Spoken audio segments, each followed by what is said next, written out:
অপরদিকে দেশের উত্তরবঙ্গে প্রতিদিনই তাপমাত্রা রেকর্ড ছাড়াচ্ছে। এই মুহূর্তে রংপুর থেকে যুক্ত হচ্ছেন সহকর্মী মাহমুদুল হাসান।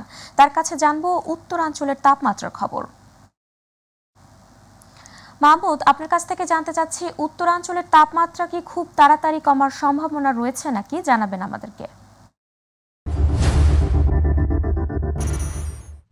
জি উপমা, আপনি যেমনটা বলছিলেন যে গত কদিন ধরে কিন্তু রংপুরের যে তীব্র তাপদাহে অতিষ্ঠ রংপুরের জনজীবন। তবে আপনাকে জানিয়ে রাখি যে রংপুরে কিন্তু আমরা দেখেছি যে এই তীব্র গরমের পাশাপাশি কিন্তু লোডশেডিংও যুক্ত হয়েছে এই অঞ্চলে। তবে আমরা রংপুর মেডিকেল কলেজ হাসপাতালে সেখানে আমরা খোঁজ নিয়ে দেখেছি যে গরমজনিত নানা রোগে আক্রান্ত হয়ে বিশেষ করে শিশুরাও কিন্তু বেশি আক্রান্ত হচ্ছে এই গরমজনিত নানা সমস্যায়। এবং আপনাকে জানিয়ে রাখি যে রংপুর আবহাওয়া অফিসের তথ্য মতে রংপুরে কিন্তু রেকর্ড পরিমাণ তাপমাত্রা আজকে কিন্তু রংপুরে যে তাপমাত্রা আবহাওয়া অফিস নির্ধারণ করেছে 36 ডিগ্রি সেলসিয়াস, সেটি কিন্তু আরো বাড়ার সম্ভাবনা রয়েছে। আগামী কদিনে তাপমাত্রা আরো বাড়বে তেমনটা কিন্তু আবহাওয়া অফিস যেটি বলেছেন। তবে সব মিলে যদি আপনাকে বলি যে রংপুরে কিন্তু যে বিশেষ করে খেটে খাওয়া মানুষ, যারা কর্মজীবী মানুষ, এই তীব্র তাপদাহের কারণে কিন্তু তারা যে তাদের কর্মজীবনে যাওয়ার সেটি কিন্তু অনেকটাই তারা হিমশিম খাচ্ছে। এবং পাশাপাশি আমরা রাস্তাঘাট গ্রাম অঞ্চলেও কিন্তু দেখেছি যে সেখানে অটো ভ্যান চালক থেকে শুরু করে অন্যান্য যারা আসলে দিন এনে দিন খাওয়ার যে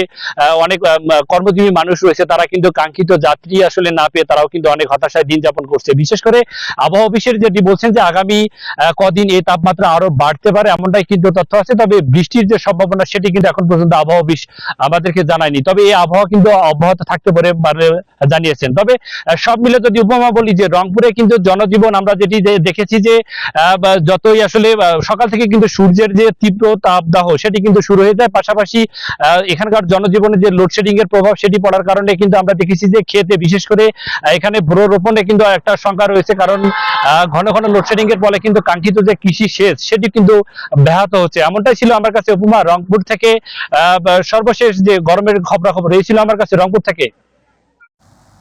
মাহমুদ, আপনাকে ধন্যবাদ। দর্শক, উত্তরাঞ্চলের তাপমাত্রা খবর জানাচ্ছিলেন সহকর্মী মাহমুদ।